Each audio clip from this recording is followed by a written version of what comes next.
bills, Stephanie Bottrill decided at 53 years old to end her life.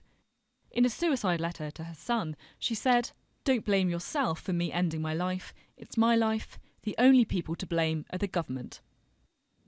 Stephanie was affected by the government's so-called bedroom tax and had her benefits cut by £20 a week for 2 spare rooms. Her son Stephen told the Sunday People newspaper that she couldn't cope. She was fine before this bedroom tax. It was dreamt up in London by people living in offices and big houses.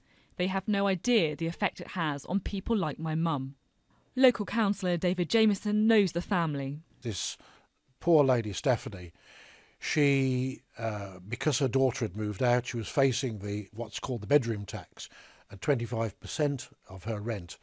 And I believe she just felt she just couldn't afford it anymore. She had so little income coming in.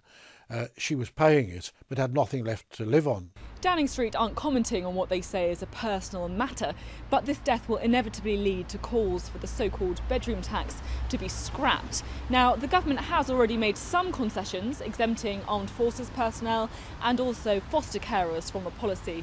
But for many, it's still not enough. We've got to oppose this tax. In the last few months, there have been protests up and down the country from people who believe the policy is wrong. And the Sunday People, which has been campaigning against the so-called bedroom tax, is now calling on the government to drop the policy. What I hope they do is that they understand that the bedroom tax is not working, it's unfair and unjust, and it's having an awful effect on people out there.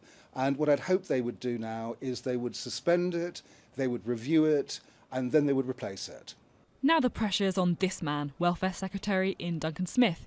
He still believes the policy is fair and that taxpayers and people living in overcrowded houses shouldn't subsidise spare bedrooms. Sophie